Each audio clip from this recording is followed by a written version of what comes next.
you so much, everybody. All right, I'm back to play another concert for you. And tonight is going to be a tribute to great piano roll artists. The idea came to me once last year to do a concert, not just playing piano rolls, of course, on my Player Piano All Night, but celebrating the music of some of the great composers and pianists that made hand-played piano rolls, the hit songs that they wrote, and so forth. And I will do a demonstration several times of this Apollo Player Piano, but I thought I'd start out with a couple of songs by J. Russell Robinson, one of the greats of the ragtime years and beyond. He actually wrote ragtime music for John Stark, who was Scott Joplin's music publisher, and continued writing pop tunes into the jazz age in the 1920s and 30s. Actually, he made piano rolls for QRS all the way into the 1950s. So he's one of my favorites, and that was one of his biggest hit tunes, Margie. And I thought I'd do another one for you. He was teamed with Al Bernard from New Orleans, and they were known as the Dixie Duo, or the Dixie Stars, rather. And this is probably the biggest hit that they had together, Blue-Eyed Sally. So we're going to do Blue-Eyed Sally, not a song you hear real often, and with it, a couple of choruses of one of the other tunes by the Dixie Stars, which was Let Me Be the First to Kiss You Good Morning and the Last to Kiss You Good Night. So here's a little tribute to Al Bernard and Russell Robinson, starting with Blue-Eyed Sally.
And there's Blue-Eyed Sally.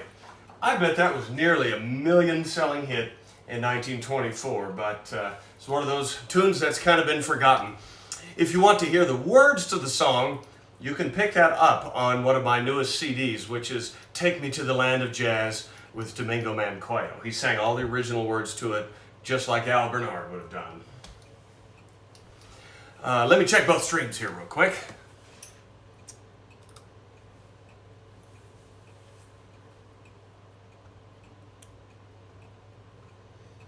Oh my goodness.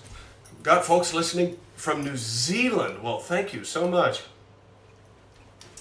I'd like to play an authentic ragtime piece for you next, which is quite obscure. I have what I believe to be one of only 2 known original copies of this piano roll. I found it at an antique store in Michigan, of all places. And this was written by the great folk ragtime composer Les Copeland, who worked for Lou Doc Statter's Minstrels about 1917, but it's called the Texas Blues. They put the name blues on everything in those days, even if it didn't really have much to do with the real 12-bar blues. And I learned this off the piano roll, just how Les Copeland himself played it. So let's do the Texas Blues.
And there's the Texas Blues. Thank you, folks.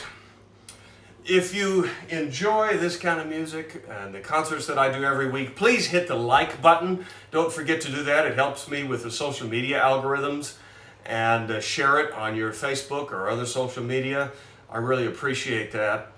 I hope that I'm still getting new listeners once in a while. And if you've never tuned in before, you can send virtual tips on PayPal or Venmo. All you have to do is follow the links in the Facebook and YouTube postings. I really appreciate that. Happy to take requests tonight too. I want to play some songs that are both familiar and obscure tonight, and let me know what you'd like to hear. You might see sitting on the piano right here is an original copy of a famous song written by a piano roll artist. That's the theme for tonight's concert, is great piano roll artists. Originally copyrighted 1917 is Smiles by Lee S. Roberts, words by J. Will Callahan. And this is one of the most popular songs of World War I. And it's very pretty.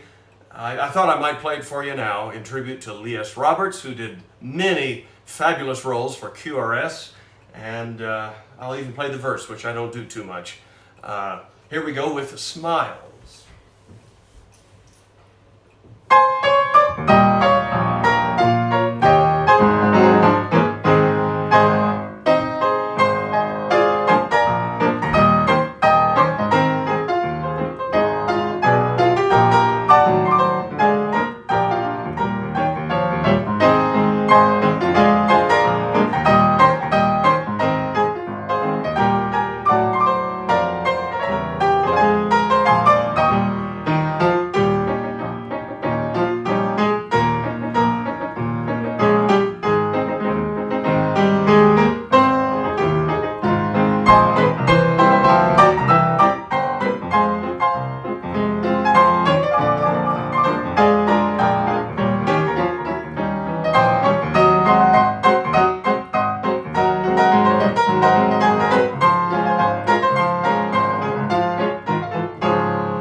Smiles for you. Take a look at the original cover artwork. It's always very hard to find a copy of this sheet music that's in good condition because the songs that people loved the most were really beaten up. They used them a lot. That's the story behind Smiles. I see we've got a couple of requests here. They do not fit into the theme of the concert at all. And I don't have to stick to that necessarily. Unfortunately, Spring Fever I don't know by heart. I'd have to dig out the sheet music for that. Regina Whitcomb is listening tonight. Hello to Regina in California.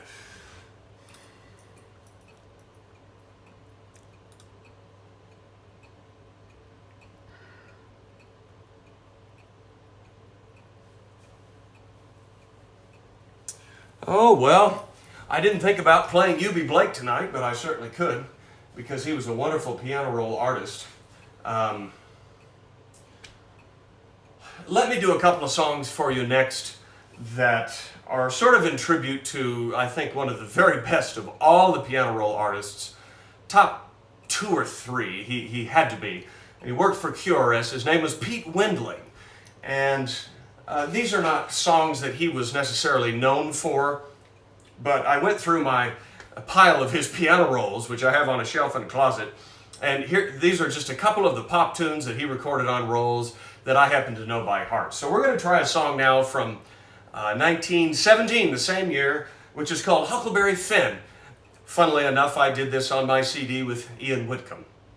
It's a very cute song, written in part by Cliff Hess. So here's Huckleberry Finn. If I were Huckleberry Finn, I'd do the things he did. I'd be a kid again. I can't remember the rest of the words, but here's how it goes.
Well, and one of the other tunes that Pete Wendling did on piano roll, I forget which of the two this was. He did a terrific double time chorus on it. I'm not really going to try and imitate that. But this is another song from the same period, a little bit later, about 1920 or 21. And I have loved this song for many years. I think one of the first records I heard of this song was by Vernon Dalhart, believe it or not. And it's called Tuck Me to Sleep in My Old Tucky Home. And it quotes just a little bit of the Stephen Foster song, but it's really quite different. It's one of the hot tunes of the early 20s. So in honor of Pete Wendling now, let's do Tuck Me to Sleep in My Old Tucky Home.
And there's Tuck Me to Sleep in My Old Tucky Home. Thank you, folks.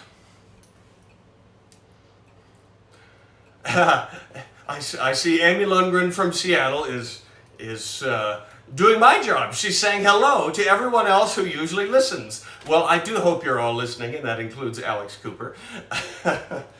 I got a couple of requests ahead of time for the concert tonight, and one of them was a waltz, which I've never played. So what I decided to do was pull out a piano roll of this song. And so for our first demonstration of my 1913 Apollo player piano tonight, we're going to hear the Cecile waltz. And the interesting thing about this tune is that Johnny Maddox recorded it.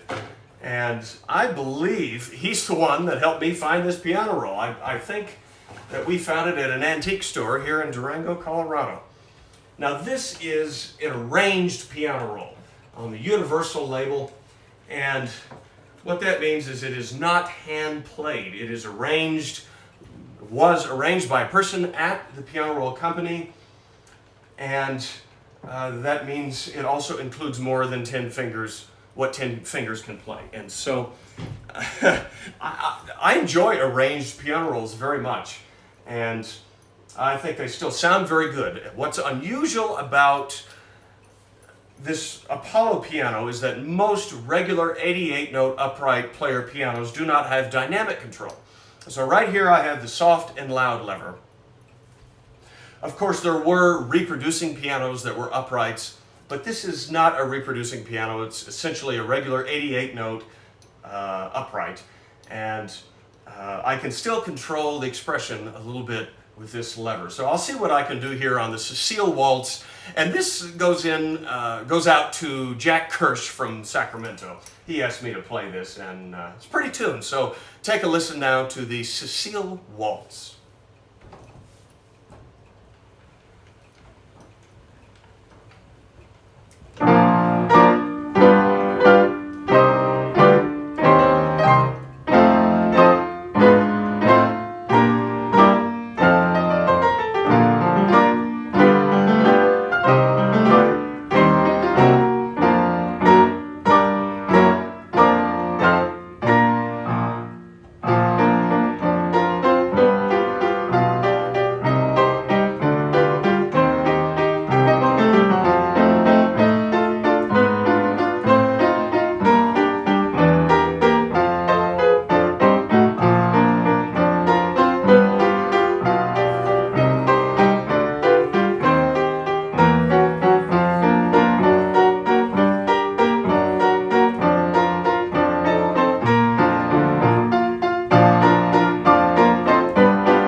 there's the Cecile waltz. Hope you enjoyed that, everybody.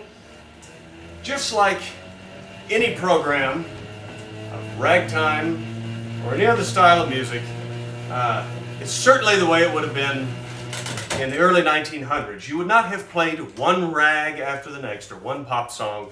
You would have included a waltz or a salon piece or a song from an operetta once in a while, whether you were playing in the bar room or the concert hall. And so that's why I think it's appropriate to include a waltz like that once in a while, even if it's non-syncopated. So that's Cecile Waltz, a very pretty piece. And that goes out to Jack Kirsch.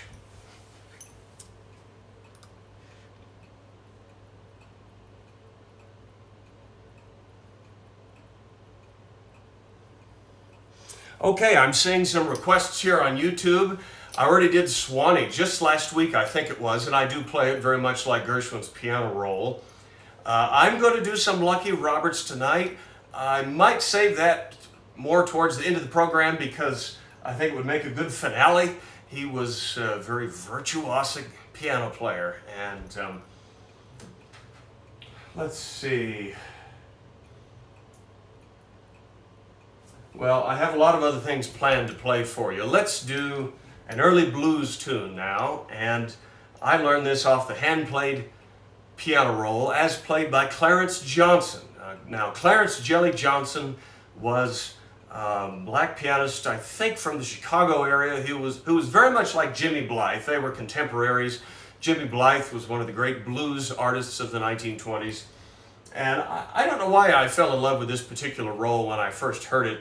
My late friend Mike Montgomery was an expert on these early Chicago blues pianists, and that includes Clarence Johnson. So I heard this roll on a CD that he produced, and it's called the Joe Oliver Blues. And of course that refers to King Oliver, the famous trumpet player from New Orleans. So it's named in honor of him. I don't know whether the song was ever actually published or not in sheet music form. The piano roll credits Thomas Dorsey as one of the composers. Now that was not Tommy Dorsey, the trombone player, but Thomas A. Dorsey, a great black songwriter who wrote a hit in the 20s called It's Tight Like That. This is a tune that he wrote called the Joe Oliver Blues, as played almost note for note by Clarence Johnson. So here's a little bit of early blues music for you. And it starts out the way the roll goes. It sounds just like a steam train. See if you think I'm right. The Joe Oliver Blues.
very much. That's the Joe Oliver Blues, and it includes a really neat off-key ending, which is something that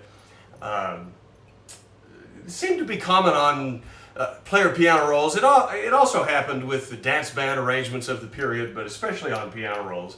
At first I didn't like it, but it's really grown on me. Could you do Sing You Sinners as recorded for the Amphico? I certainly know the song, but I don't know the Amphico arrangement. I don't know the verse either. You might have to ask me for that on another occasion. Now, the thing about piano rolls is that they preserved a lot of music that otherwise would have been completely lost. There are artists that made rolls that never made phonograph records, Blind Boone and Scott Joplin, for instance. And a number of authentic ragtime pieces were preserved on piano rolls that were never published. So I'd like to give an example of one of those. And I think I've played this roll for all of you before, but we're going to do it again. This is to represent Max Cortlander, one of the great QRS artists. And this is a rag he wrote called Deuces Wild. And this is a nice recut of the tune. I don't know when this recut was done. It looks like the 1990s, which I really like recuts because you don't have to worry about the paper tearing quite as often. The paper's a little stronger, it's a little better, and you're not ruining a historic item, which unfortunately does happen. Let's take a listen now to Deuces Wild by Max Cortlander.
All right, there's Deuces Wild.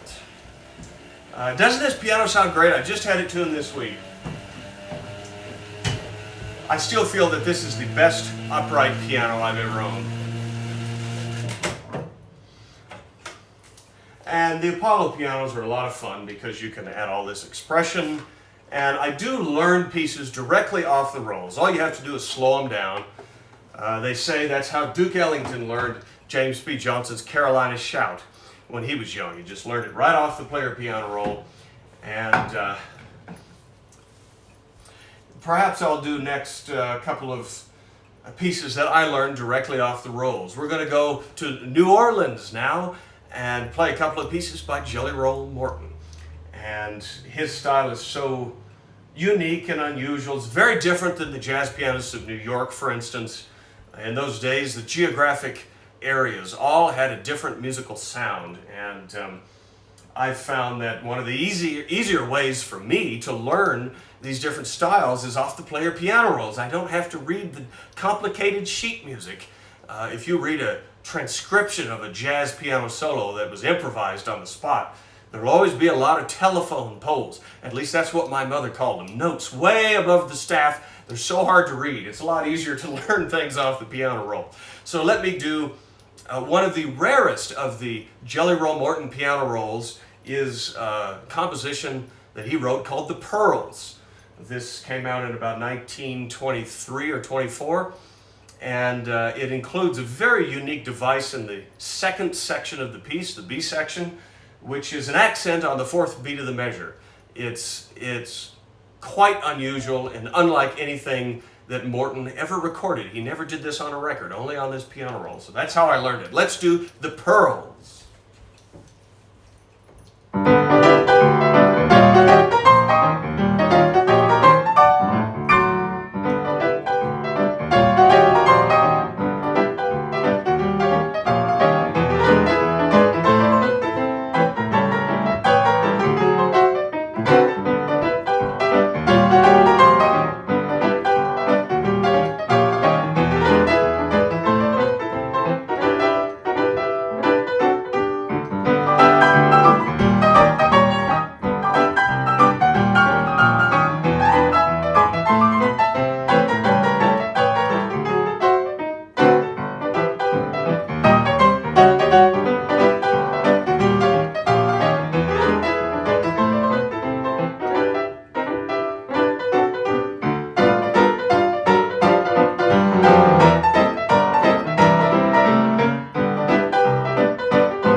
And that's the Pearls. Thank you so much, everybody.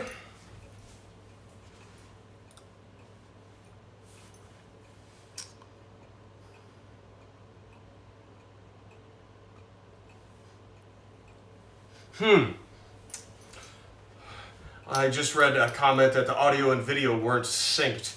I saw a real quick hiccup at the very beginning of the concert. Hopefully it's not continuing. So far I've been very pleased with my new Ethernet adapter, and I'm hopeful that it has solved the vast majority of my streaming issues. Let me know how that's going. And in the meantime, I want to discuss a couple of the piano roll artists that worked for one of the companies besides QRS. Well, you know, I had another Jelly Roll Morton piece I was going to play first. Let's do that now. Morton did not work for QRS. He recorded for Vocal Style, which was primarily word rolls for sing-along, which is very funny. It's just very odd because Jelly Roll Morton's New Orleans jazz is about as far from silly sing-along music as you can get. But anyway, he made a lot of these terrific hand-played rolls for Vocal Style, and finally, last year, I learned King Porter's Stomp, which is one of his best-known tunes, and I learned it directly off the Vocal Style piano roll. David Dewey says, video is a few seconds behind the audio. Try refreshing your page. Looks like that fixed it for some people. I hope that's all there is to it. And King Porter's Stomp, once in a while, I will play this as the answer to requests for Benny Goodman. If I get a request for Benny Goodman's music, I play this because Benny Goodman's orchestra recorded this in 1935 or so, I believe, and it's supposed to be one of the very first swing records. It was probably arranged by Fletcher Henderson, and they really only did the chorus of the tune, the trio of the original piano piece. But anyhow, here's the King Porter Stomp.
There's King Porter's Stomp. Thank you so much.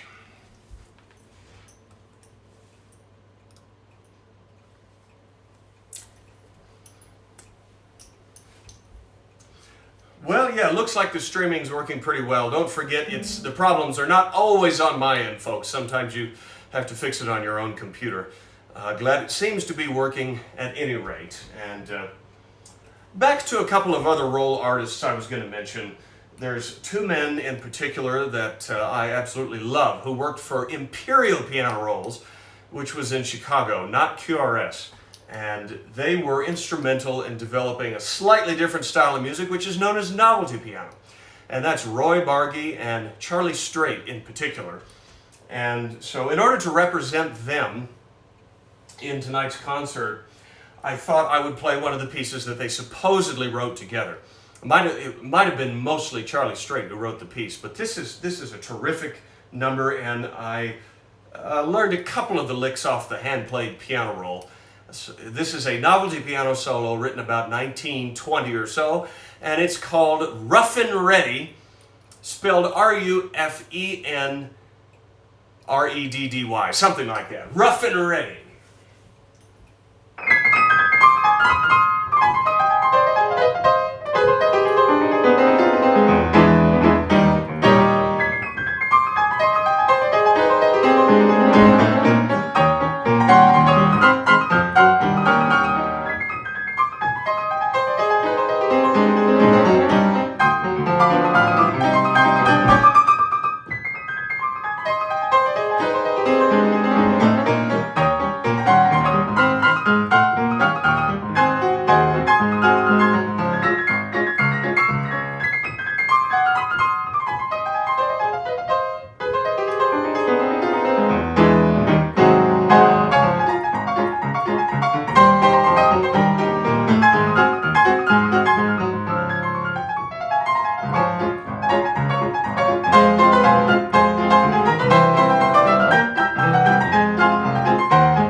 Thank you so much, everybody.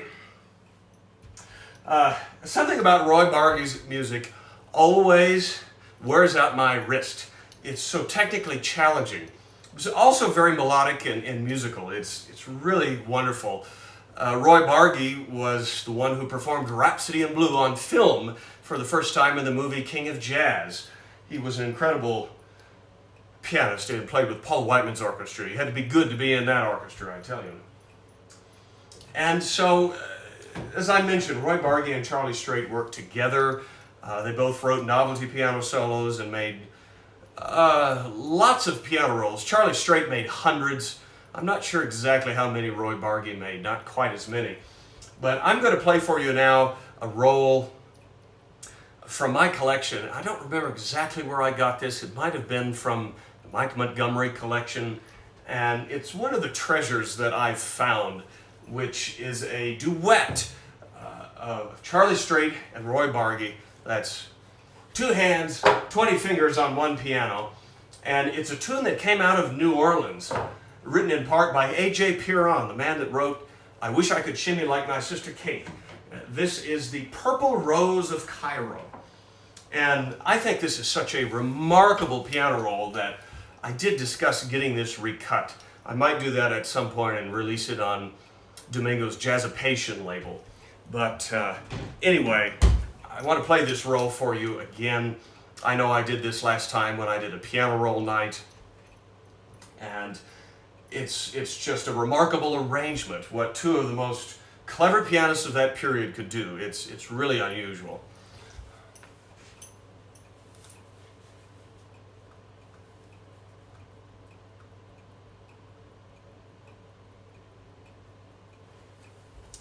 Purple Rose of Cairo. Hopefully the tracking will play well on this. Sometimes that's hard to adjust. This piano doesn't have automatic tracking. That's one thing I wish it did have, but sounds pretty good regardless.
Okay, that's Purple Rose of Cairo. Isn't that an unusual piano roll? Well, I'm glad you all seem to enjoy hearing the rolls.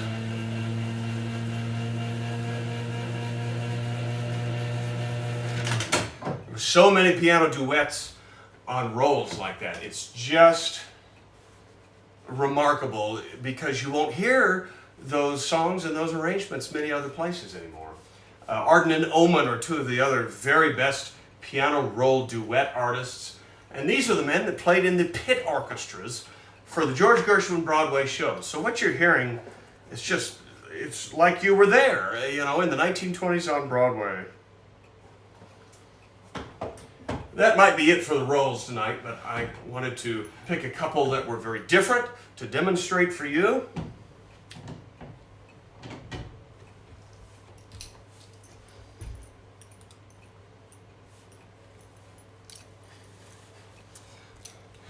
Yeah, Kelly, you know, I don't know if the Woody Allen movie is named after that song or not. I don't think so. Could just be a coincidence. And I'm happy to take some requests tonight. I really haven't gotten to many yet. I have one question here online. What do you do with the right hand? This is the tempo for the piano roll, and the lever on the left is the dynamics. All three of these buttons are for pedaling. Yeah, I saw the movie once, Purple Rose of Cairo. I don't think that song is in it. Maybe it is. It must have had some notoriety, although I don't even have the original sheet music for that song. I know that Johnny had it, and his copy was signed by the composer, A.J. Piron. I'd love to know what happened to that. Alex Hassan might have gotten that when he bought the last of Johnny's collection. I do have Waiting for the Robert E. Lee, as played by the composer, Louis F. Muir. He made one hand-played piano roll, but I don't think I better go get that piano roll out right now. I could play the song for you anyway. I want to represent James P. Johnson tonight, and I promised to do some Lucky Roberts at the end of the concert. If anyone has other requests, please send them on in. I'll check both YouTube and Facebook. Sometimes it takes a minute for the request to come in after I ask about it. If you're just joining us, welcome, and I do accept virtual tips for my concerts. There's both PayPal and Venmo information in the postings, and if you don't trust PayPal, you can send in a check, and the P.O. box is on my website too. Even as COVID wanes, like I say, this has been very helpful to my career. I've said that on the previous broadcasts, and so I hope to keep doing it. I don't see any reason why not to. You know, they're discussing Dick Hyman in the YouTube chat here, and I've only met Dick one time. He's not one of my bigger influences. He's a little bit more of a modern jazz pianist for my taste. I love the classic ragtime a little bit more. With the one time I met him, I saw him play at Lincoln Center, and he did a bebop version of The Entertainer, which is not really my cup of tea. So, unless I get some requests here, I might go on to the James B. Johnson portion of the program.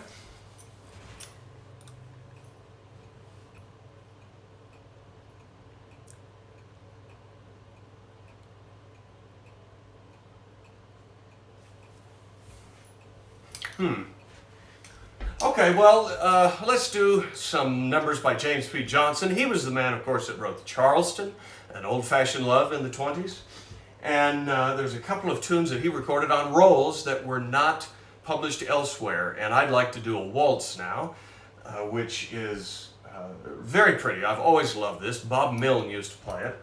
And it's called Eccentricity. It's a true syncopated waltz. And I finally learned it right off the player piano roll by James P. Johnson. Eccentricity.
Eccentricity, a syncopated waltz by James P. Johnson.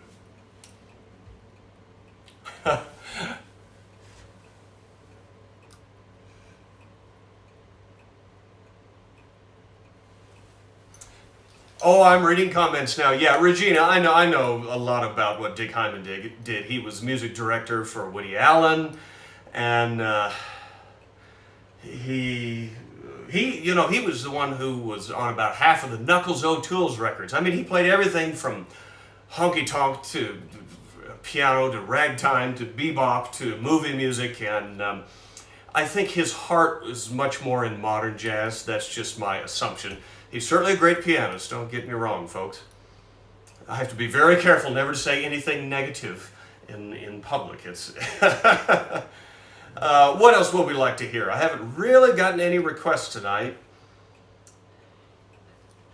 Regina, I am coming to Cinecon, actually. Not only am I coming, but they finally invited me to play for one of the silent films again. So I will be in Hollywood.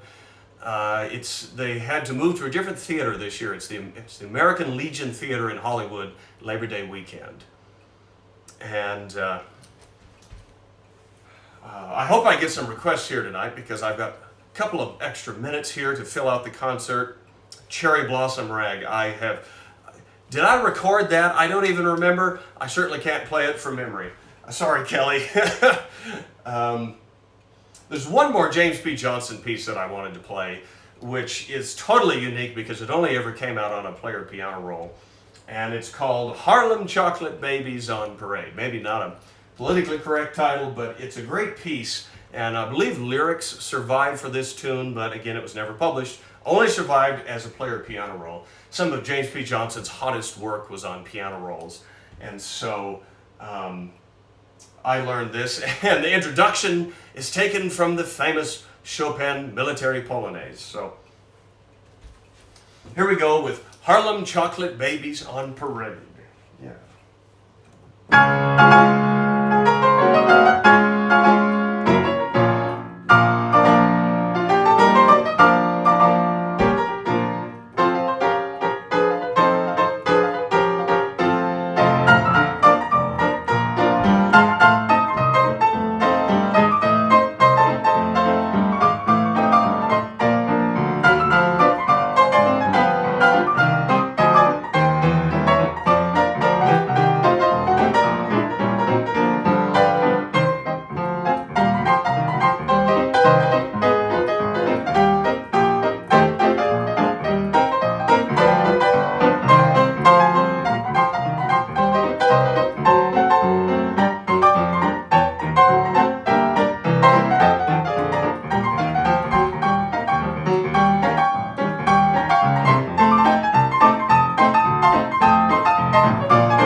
Harlem Chocolate Babies on Parade. Thank you, folks.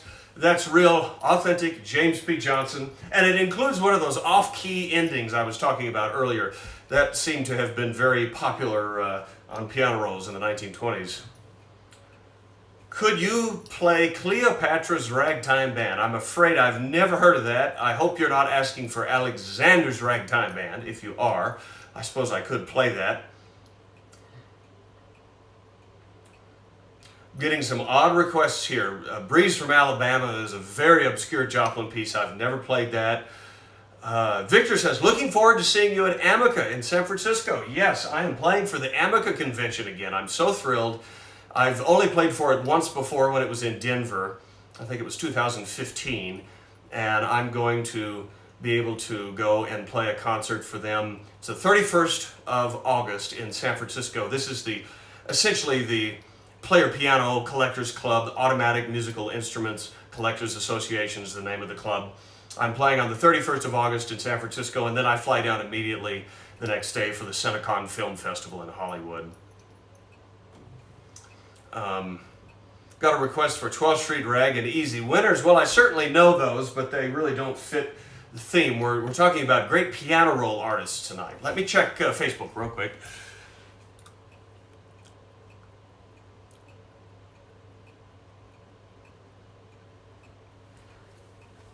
Oh, I saw a request here from Amy Lundgren for Deep Henderson or Royal Garden Blues. Well, that might be kind of fun because those are the tunes that I did on piano rolls. I recorded piano rolls for the first time last year. Domingo Mancuello released them on his new Jazzapation piano roll label. And so maybe I'll do Deep Henderson first. I know Bill Huffman likes that too. This is a tune from the late 20s, written by Fred Rose, oddly enough, who was a jazz songwriter in the 1920s and went on to write for a lot of early country musicians like Bob Wills and Hank Williams. He wrote about half of Hank Williams' hits, I think. And this arrangement is based on the dance band chart, and it came out really, really great on the piano roll that Domingo cut. So let me play Deep Henderson for you now, and then maybe something else. I see a request for If I Could Be With You. That's something I know and fits in a little bit more, so I might do that next. But for now, here's Deep Henderson.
Thank you very much, everybody. Yes, that is the Jazzipation arrangement, as we have been discussing. Jazzipation, my arrangement, but Domingo did a terrific job editing it, and it sounds exactly like the way I play it.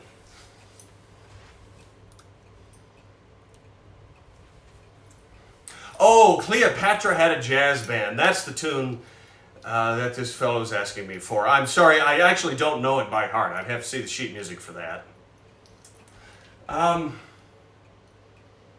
Let's see, I could do Royal Garden Blues. Already did Rough and Ready, got a request for that. Already did it. And let me check. I saw Pine Top's Boogie Woogie here on YouTube. I could do that for you. Again, I'm saving the Lucky Roberts for the end of the program. I suppose I could do that now.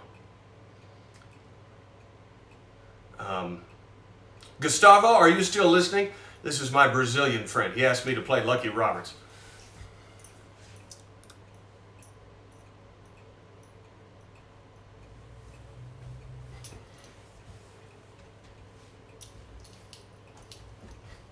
Well, I'll tell you what I'll do. I'll play more than one Lucky Roberts tune. We'll do one that he never recorded on piano roll, but one that he wrote, one of his big hits. We'll do the Junkman Rag, and then follow that up with an arrangement off of one of his rolls. Let's do Junkman Rag first, and then I'll tell you about the next one. Junkman Rag, this came out way back in 1913, and the piano sheet music was very simplified, and the way Lucky Roberts did it, he played it in D flat and the key of G flat. So that's the way I try to do it, just the way that Lucky did it. Junkman Rag.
Man Rag. Thank you, folks. You know, I think I've only ever heard the words to that tune one time. It was at the Blind Boon Ragtime Festival in Columbia, Missouri, and the vocalist from the Ophelia Ragtime Orchestra sang that. It was just remarkable. I've never forgotten that. Well, I was planning on closing the concert tonight with another Lucky Roberts piece, which I learned directly off the player piano roll. The tune was published. It was actually written for a black Broadway show, and I've never heard anyone sing the words to this, never, but the piano roll makes it completely unique. Again, it's played in D-flat, one of those challenging keys, which is how Lucky usually played, and it's called Molasses. Doesn't mean sticky syrup, it means more lassies is what the song is about. Molasses, here by Lucky Roberts from the 1923 Broadway show Go-Go. He wrote more than one Broadway show. There was several of them, and I've never been able to find an original copy of the music to this. I'd love to find some more from that show, Go-Go. But anyhow, here is this hot tune, Molasses by Lucky Roberts.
decided on the theme for the concert. So let me know if there's something in particular you want to hear, and I'll give it a try. I did get one request to do a concert devoted to famous singers, names like Al Jolson and Eddie Cantor and so forth. That would be fun. But for now, thank you so much for listening, and if you can send in a small virtual tip, I greatly appreciate that. Helps me keep these concerts going, and you can use PayPal or Venmo. It's quite easy. And I will be back next week, 6 o'clock Mountain Time, Sunday night. Thanks so much for listening, folks. Good night for now.